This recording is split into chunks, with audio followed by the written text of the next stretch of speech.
Your Honour, if it pleases the Court, my name is Pitt, Initials MP, appearing on behalf of the Crown. Today, the Crown seeks a ruling pursuant to Section 590, A, 2E of the Evidence Act on the competency and compellability of witnesses Adam, Michael and Jennifer. The Crown also seeks a ruling on the admissibility of CCTV evidence obtained without a relevant warrant. Prior to my submissions, I would like to direct the Court's attention to Section 9.1 of the Evidence Act, which I will hear and refer to as the EA. Section 9.1 presumes that every person, including a child, is competent. Competence implies compellability, pursuant to Hoskin. Therefore, Adam, Michael and Jennifer are all prima facie competent and compellable. Firstly, the Crown seeks a ruling on the competency and compellability of Adam to give evidence against his wife and the co-accused, Barbara. Adam is a co-accused in a joint trial. The case of Payne held that co-accused parties in a joint trial are not competent to give evidence against each other. This is overturned by Section 8.1 of the EA, which provides that jointly charged persons are competent but not compellable to give evidence. Further, Adam is Barbara's spouse. Section 8.2 of the EA provides that the husband of an accused person is competent and compellable to give evidence. The Crown acknowledges that this is contradictory to the conclusion where Adam is a co-accused. In the case of Callum v. Bush, Justice Douglas clarifies that where co-accused parties are also spouses, their co-accused status will prevail. Your Honour, the Crown thus submits that Adam is competent but not compellable to give evidence against Barbara in their joint trial. As such, the Crown requests Adam be tried separately from Barbara, completing Adam's trial first. In granting this, the Crown submits that Adam will be both a competent and compellable witness. Secondly, the Crown seeks a ruling as to the competency and compellability of Michael to give evidence against the co-accused. The Crown acknowledges that Michael is only 5 years old, and that his account will likely be limited as to what he heard.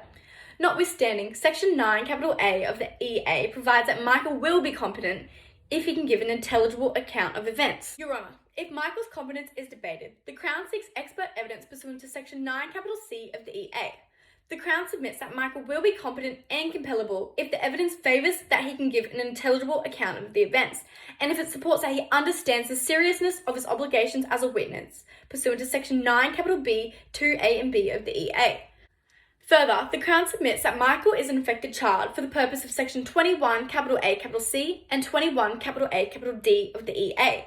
This is because Michael is under the age of 16, he is the son and or stepson of the co-accused, and he is a witness in a criminal proceeding for grievous bodily harm. Accordingly, Your Honour, the Crown requests that firstly, Michael be afforded the benefits under Section 9, E of the EA. Secondly, that Michael's evidence be pre-recorded in the presence of a judicial officer as per Sections 21, A, B, A, 21, A, K, and 21, A, L of the EA. And thirdly, that the Court employs limitations on Michael's cross-examination as per Section 21, A, H of the EA. Finally, Your Honour, the Court seeks a ruling on the competency and compellability of Jennifer to give evidence against the co-accused.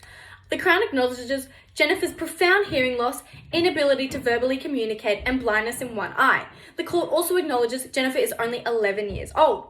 I remind the Court that Jennifer's disabilities and young age does not preclude her from being a competent witness, provided she can give an intelligible account pursuant to Section 9A of the EA. If Jennifer's competence is debated, the Crown requests expert evidence pursuant to Section 9, C of the EA to determine if Jennifer's disabilities will compromise her ability to give an intelligible account of events, or if it will compromise her ability to understand the seriousness of her obligations as a witness, pursuant to Section 9, B, 2A and B of the EA.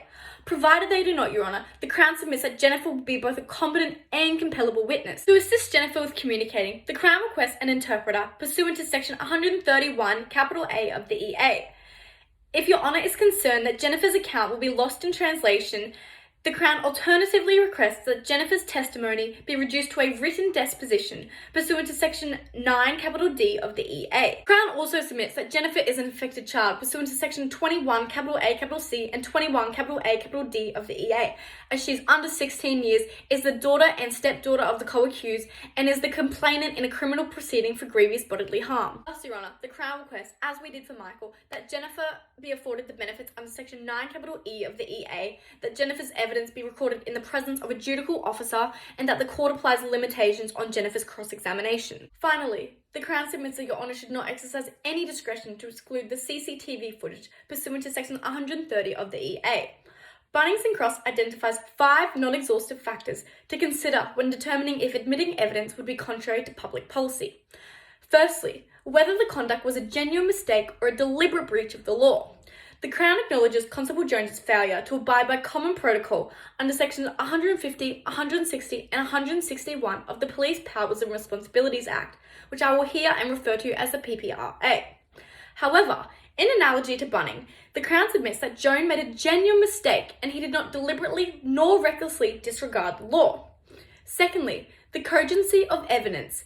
In analogy to Bunnings, the Crown submits that the CCTV footage is highly cogent to the Crown's case, as it clearly displays the alleged attack on Jennifer. Thirdly, whether the conduct was a genuine response to pressing circumstances.